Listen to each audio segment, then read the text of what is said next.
Hello friends, ನಾನು ನಾರಾಯಣ್. ಸ್ನೇಹಿತರೆ, ಬೆಂಗಳೂರಿನಿಂದ ಮುಂಬೈಗೆ ಹೋಗ್ಬೇಕಾದ್ರೆ 980 ಕಿಲೋಮೀಟರ್ ದೂರ ಕ್ರಮಿಸಬೇಕು.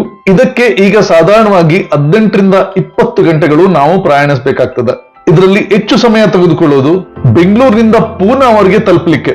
ಬೆಂಗಳೂರಿನಿಂದ 840 ಕಿಲೋಮೀಟರ್ ದೂರ ಇರುವ ಪೂನಾ ತಲುಪಲಿಕ್ಕೆ 15ರಿಂದ 17 ಗಂಟೆಗಳು ಪ್ರಯಾಣಿಸಬೇಕಾಗ್ತದೆ.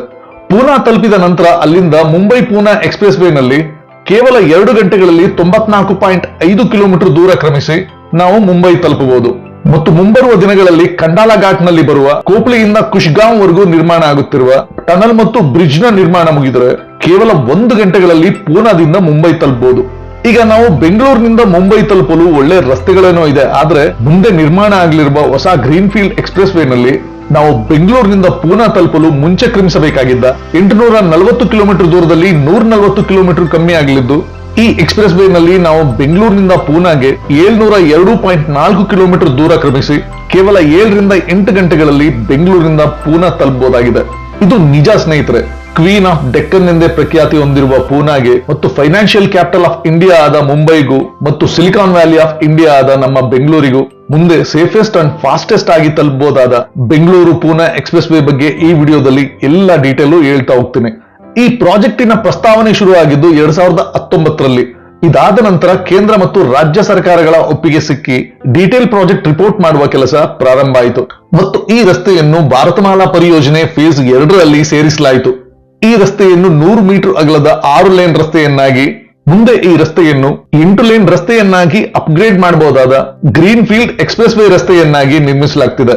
ಈ ರಸ್ತೆಯು ಬಿಟುಮಿನ್ ನಿರ್ಮಿತ ರಸ್ತೆಯಾಗಿದ್ದು, ಈ ರಸ್ತೆಯಲ್ಲಿ 120 ಕಿಲೋಮೀಟರ್ ಮ್ಯಾಕ್ಸಿಮಮ್ ಸ್ಪೀಡ್ ನವರೆಗೂ ವಾಹನಗಳನ್ನು ಚಲಾಯಿಸುವ ರೀತಿಯಲ್ಲಿ ನಿರ್ಮಾಣ ಮಾಡಲಾಗ್ತಿದೆ. ಈ 702.4 ಕಿಲೋಮೀಟರ್ ಉದ್ದದ ರಸ್ತೆಯನ್ನು ನಿರ್ಮಾಣ ಮಾಡಲು ಕರ್ನಾಟಕದಲ್ಲಿ 12,355 ಎಕರೆ ಮತ್ತು ಮಹಾರಾಷ್ಟ್ರದಲ್ಲಿ 7,166 ಎಕರೆ ಭೂಮಿಯನ್ನು ಸ್ವಾಧೀನಪಡಿಸಿಕೊಳ್ಳಬೇಕಾಗಿದೆ ಮತ್ತು ಇದರಲ್ಲಿ 388 ಎಕರೆ ಅರಣ್ಯ ಪ್ರದೇಶವೂ ಸೇರಲಿದೆ. ಈ ರಸ್ತೆಯ ನಿರ್ಮಾಣವನ್ನು HAM ಅಂದ್ರೆ ಹೈಬ್ರಿಡ್ ಆನ್ಯುಟಿ ಮಾಡೆಲ್ ನ ಮಾದರಿಯಲ್ಲಿ ನಿರ್ಮಿಸಲಾಗುವುದು. ಈ ರಸ್ತೆಯ ನಿರ್ಮಾಣಕ್ಕೆ 55,000 ಕೋಟಿ ವೆಚ್ಚ ಆಗಬಹುದು ಎಂದು ಅಂದಾಜಿಸಲಾಗಿದೆ.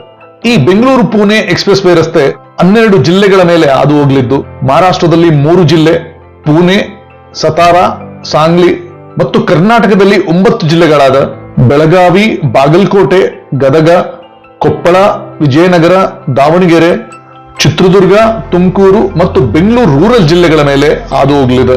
ಈ ರಸ್ತೆಯು ಮಹಾರಾಷ್ಟ್ರದಲ್ಲಿ 222.8 ಕಿಲೋಮೀಟರ್ ಉದ್ದ ನಿರ್ಮಾಣ ಆಗಲಿದ್ದು, ಕರ್ನಾಟಕದಲ್ಲಿ 496.3 ಕಿಲೋಮೀಟರ್ ಉದ್ದ ನಿರ್ಮಾಣ ಆಗಲಿದೆ ಮತ್ತು ಈ ರಸ್ತೆಯು 10 ನದಿಗಳ ಮೇಲೆ ಹಾದು ಹೋಗಲಿದೆ. ವೀರ, ಏರಳ, ಚಾಂದ್, ಅಗ್ರಾಣಿ, ಕೃಷ್ಣ, ಘಟಪ್ರಭಾ, ಮಲಪ್ರಭಾ, ತುಂಗಭದ್ರಾ, ಚಿಕ್ಕ ಅಗ್ರಾಣಿ ಮತ್ತು ವೇದಾವತಿ ನದಿಗಳ ಮೇಲೆ ಹಾದು ಹೋಗಲಿದೆ. ಮುಂದೆ ಈ ಬೆಂಗಳೂರು ಪುಣೆ ರಸ್ತೆ ನಿರ್ಮಾಣ ಆದ ಮೇಲೆ ಈ ರಸ್ತೆಯಲ್ಲಿ ಪ್ರಯಾಣ ಮಾಡುವವರಿಗೆ ಈ ರಸ್ತೆಯು ಮನಮೋಹಕವಾದ ರಸ್ತೆಯಾಗಿ ಇದರ ನ್ಯಾಚುರಲ್ ಬ್ಯೂಟಿಯಿಂದಾಗಿ ಎಲ್ಲರನ್ನೂ ಆಕರ್ಷಿಸಲಿದೆ.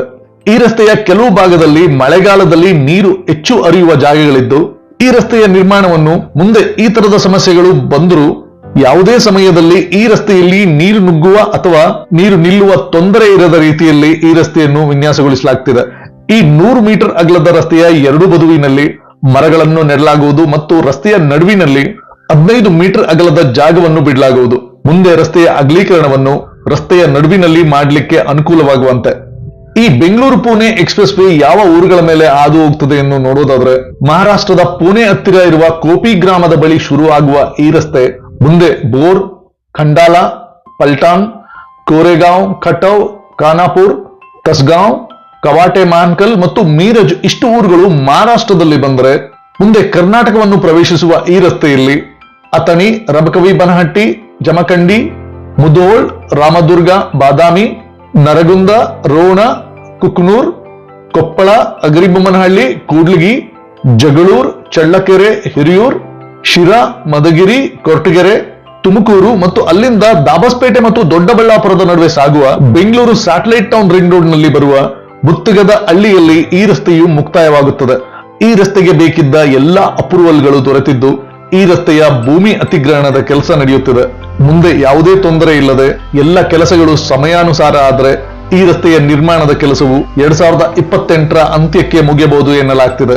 ಈ ರಸ್ತೆಯು ಪೂರ್ಣಗೊಂಡರೆ ಮುಂದಿನ ದಿನಗಳಲ್ಲಿ ಈ ರಸ್ತೆ ಹಾದು ಹೋಗುವ ಜಾಗಗಳಲ್ಲಿ ಭೂಮಿಗೆ ಹೆಚ್ಚು ಬೆಲೆ ಬರುತ್ತದೆ ಮತ್ತು ಮುಂದೆ ನಮ್ಮ ರಾಜ್ಯ ಮತ್ತು ಮಹಾರಾಷ್ಟ್ರ ರಾಜ್ಯಗಳ ಆರ್ಥಿಕತೆ ಮತ್ತು ಪ್ರವಾಸೋದ್ಯಮಗಳ ಮೇಲೆ ಹೆಚ್ಚು ಪ್ರಭಾವ ಬೀರಲಿದೆ ಎಂಬ ನಂಬಿಕೆಯೊಂದಿಗೆ ನಾನು ನಾರಾಯಣ್. ಸ್ನೇಹಿತರೆ, ನಿಮಗೆ ಈ ವಿಡಿಯೋ ಇಷ್ಟ ಆಗಿದ್ದಲ್ಲಿ ಲೈಕ್ ಮಾಡಿ, ಶೇರ್ ಮಾಡಿ, ಸಬ್ಸ್ಕ್ರೈಬ್ ಮಾಡ್ಕೊಳ್ಳಿ. ಈ ವಿಡಿಯೋನ ಇಲ್ಲಿವರೆಗೂ ವಾಚ್ ಮಾಡಿದ್ದಕ್ಕೆ ಥ್ಯಾಂಕ್ ಯು, ಧನ್ಯವಾದ, ನಮಸ್ಕಾರ.